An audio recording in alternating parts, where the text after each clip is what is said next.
जय भारत, जय भारतीय संस्कृति। आज मैं एक मुख्य जो है तत्व पर विचार करने जा रहा हूँ, जो कि हमारे सनातन भाइयों के लिए और सत्संग प्रेमियों के लिए बहुत महत्वपूर्ण है। इन्हें आप ध्यान से सुने। हमारे ब्रह्मा जी ने 3 प्रकार के तत्व की रचना की है, जो कि वो तत्व वेद सार हैं। कहने का मतलब ये है कि हमारे शरीर जो है पूरा, ये 18 पुराण हैं। हमारे जो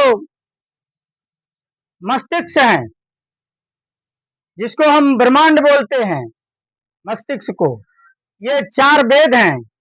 और हमारे हृदय जो हैं, ये 6 शास्त्र हैं। अगर हम इसका मंथन करें तो हम सभी तत्व ज्ञान को प्राप्त कर सकते हैं और ऊंचे शिखर तक जा सकते हैं और देवता के भांति हम पूजित हो सकते हैं। आज हम इन 3 तत्व वेद का ज्ञान नहीं अर्जित करने के कारण आज हम नीचे कगार पर जा रहे हैं और जानकारी के अभाव में हम जो है नीचे कगार पर जा रहे हैं। हमारे सनातन धर्म में सबसे बड़ी मुख्य बात यह है कि हम बच्चों को अपने धर्म ग्रंथ की ज्ञान नहीं देते हैं। उन्हें कभी ये नहीं कहते हैं कि अपने शास्त्र को उल्टा के देखो, क्योंकि पढ़ाई के बाद भी एक पढ़ाई है जो जीवन जीने के लिए महत्वपूर्ण है, जो हमारे पूर्वजों की रियासत को सुरक्षित रखने के लिए महत्वपूर्ण है। इसीलिए हमें ये चाहिए कि हमारे आने वाले पीढ़ी को हमारे पूर्वजों की रची हुई इतिहास का ज्ञान होना चाहिए।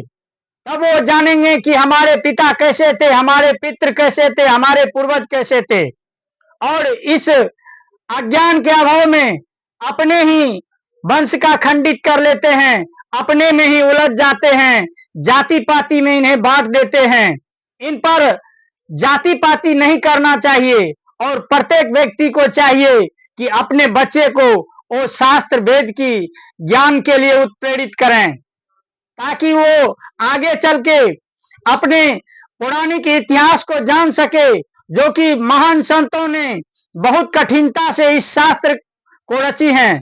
इस शास्त्र को रचने में हमारे महापुरुषों को, ऋषियों को, महात्माओं को बहुत सारी तपस्या करनी पड़ी और बहुत सारे कर्म से जूझना पड़ा, और वो दिन रात मेहनत करके मनुष्य के उत्थान के लिए ये शास्त्र को रचे, जिसका हम अवहेलना करते हैं। और एक बात सत्य है हमारे सत्संग प्रेमी, कि जब तक ज्ञान नहीं होगा तो विज्ञान नहीं हो सकता है। विज्ञान को अर्जित करने के लिए ज्ञान अर्जित करना पड़ेगा। अगर ज्ञान को महत्वपूर्णता से आप अर्जित कर लिए तो आप जान लीजिए कि विज्ञान का ऐसा मिसाल रचिएगा कि देखने वाला कल्पना भी नहीं कर पाएगा कि कैसा ये रचा है। आज हमारे नाना प्रकार के वाहन, अनेकों प्रकार की यंत्र, ये कहां से उत्पन्न हुए हैं? ये हमारे शास्त्र से उत्पन्न हुए हैं। और वैज्ञानिक लोग इन एक एक श्लोक को पढ़ करके नई इतिहास रची है और संसार को मार्ग दिखाया है। हर देश को, हर राज्य को मार्ग दिखाया है। तो हम प्रयास करें कि आने वाले बच्चे को जीवन जीविका के साथ साथ, जीविका पढ़ाई के साथ साथ अपने भौतिक शास्त्र को भी पढ़ने के लिए उत्प्रेरित करें। और ये हमारे सनातन भाइयों के लिए मेरे ओर से एक संदेश है कि अपने घर में एक गीता और पुराण रखें और जब भी समय मिले तो उसे उल्टा के पढ़ें कि पौराणिक लोग ने किस किस प्रकार की कथाओं की रचना की। हम उसको त्रुटि बता देते हैं, लेकिन हम अपना त्रुटि को नहीं देखते हैं। सबसे पहले हमारे भाइयों, अगर हम किसी पर उंगली उठाते हैं तो ये देखो हमारे 3 उंगली हमारे ही विचार को बता रहे हैं। सिर्फ अगले में एक ही कमी होता है और हमारे ही हाथ हमको 3 कमी का दिशा निर्देश दे रहा है, संकेत कर रहा है। हमारे भाई, दूसरे को रास्ता बताने से पहले आप अपना उत्तम मार्ग चुनें।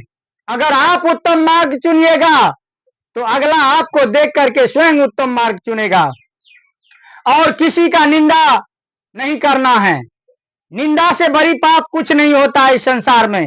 निंदा से मानसिकता की कमी होती है, बुद्धि में कमी आता है, धन में कमी आता है। आज हमारे बच्चे को देखते हैं कि वैसे भटक रहा है, पढ़ लिख के बेरोजगार हैं। क्यों हैं? हम नए दिशा का खोज नहीं किए, हम अच्छी तरह से पढ़ाई नहीं किए, हम सिर्फ नौकरी के लिए पढ़ते हैं। हमारे भाइयों, नौकरी ही जीवन जीविका के सबसे बड़ी साधन नहीं है।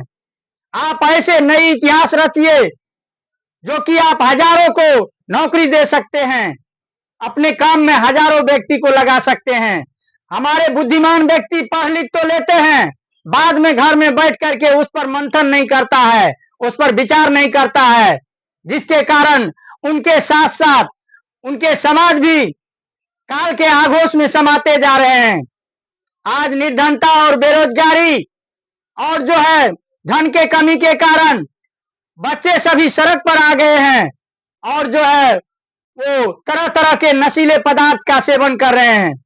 अगर उसी समय को वे किताबों में लगाए, शास्त्रों में लगाए तो उत्तम पुरुष बन सकता है और दुनिया के पहले मंजिल तक पहुंच सकता है। लेकिन नहीं, वो संगति में आकर के बुरे विचार को ही अपना जीवन समझते हैं।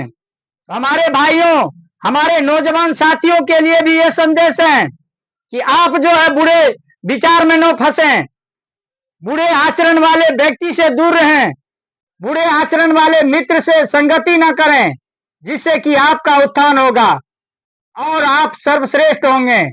जब समय मिले अपना जीवन जीविका का ही किताब को पढ़ें, या इसमें मन नहीं लगता है तो हमारे महान कवियों ने बड़े बड़े ग्रंथ की रचना की है, बड़े बड़े चौपाई की रचना की है, बड़े बड़े श्लोक की रचना की है, उनका अध्ययन करें और अपना समय व्यर्थ में न गमाएं, जिससे कि आने वाले पीढ़ी आपके गर्द में जा सकते हैं।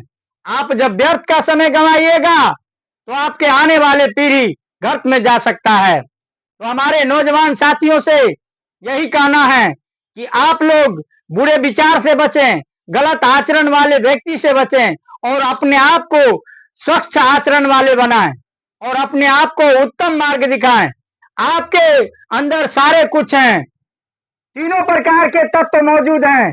मैंने पिछले शब्द में बताया कि 18 पुराण आपके पूरे शरीर हैं और ये मस्तिष्क 4 वेद हैं और आपका हृदय जो है 6 शास्त्र हैं, जिसमें से अनेक प्रकार की उबलती ही लावा के भांति श्लोक उत्पन्न होते हैं और जो है हमारे ब्रह्म ये दिशा मार्ग दिखाते हैं। और जब आप दिशा मार्ग और उत्तम बन जाइएगा तो आप ही ब्रह्म हैं। ब्रह्म कोई बना नहीं है, पढ़ लिख करके ही ब्रह्म बनते हैं। ब्रह्म ज्ञान जिस दिन हो जाएगा, आपका विचार उत्तम हो जाएगा, आप कुछ रच सकते हैं, वही उसी को ब्रह्म कहते हैं। जो रचना करता है वही ब्रह्म है। ब्रह्म कोई और कहीं नहीं है, मनुष्य के शरीर में ही मौजूद है। आप अगर एक अलौकिक रचना करते हैं तो आप ब्रह्म हैं। अगर आप जो है कुविचार की रचना करते हैं तो आप ही राक्षस हैं, आप ही नकारात्मक हैं। तो इसी के साथ मैं अपने वाणी को विराम देता हूं। हमारे दोस्तों, अगर ये विचार अच्छा लगा हो तो आप इस वीडियो को लाइक, शेयर और फॉलो करें और हमें हिम्मत दें। जय श्री राम, जय श्री राम, जय सनातन।